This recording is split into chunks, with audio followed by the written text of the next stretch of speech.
In this video we're going to be prepping an epoxy floor to get it ready to put tile clad high solids epoxy on it, and we've been spraying the muriatic acid on the floor to acid etch the floor.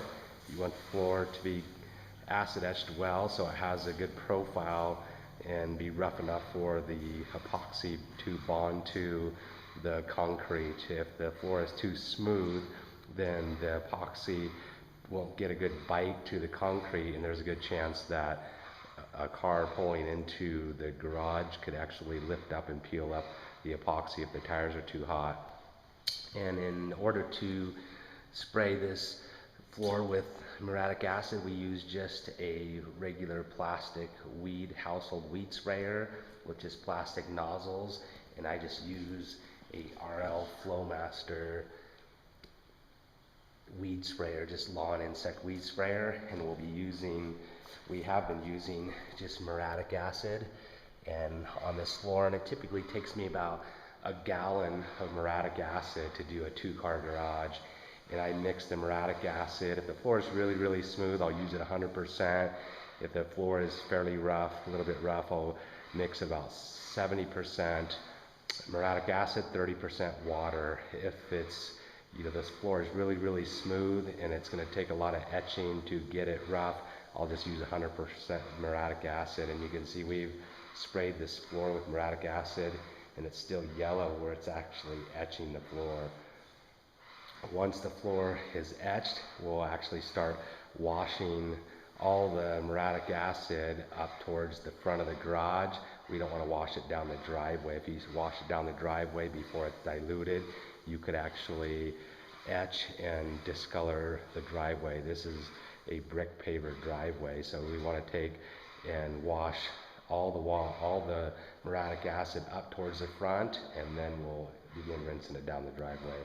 And we got a water hose all set up and ready to go to do the rinsing, and then once it's rinsed, then we'll start power washing it with our power washer. Items to have that are pretty important is, while you're acid etching in an enclosed space with muriatic acid, it's pretty hard to breathe, and it's good to have a 3M charcoal filter mask and a set of rubber boots.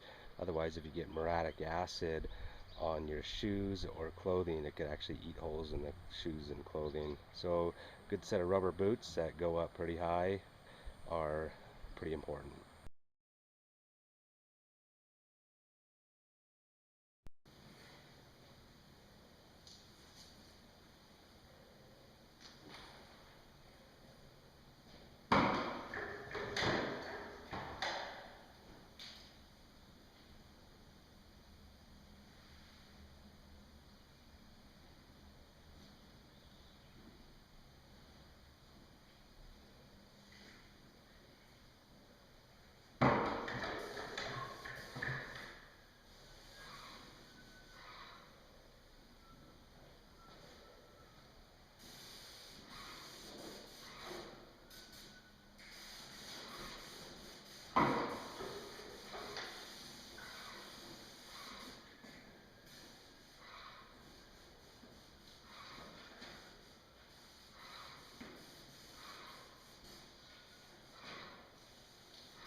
floor's been now power washed really good with a rotating nozzle. You want to make sure you power wash it extremely well with a rotating nozzle, as when you're acid etching it, it creates a lot of fine silty concrete dust, and that concrete dust, if it's not power washed out of the pores of the concrete, will cause an adhesion problem with the epoxy adhering to the concrete. So you got to make sure you take your time and power wash it extremely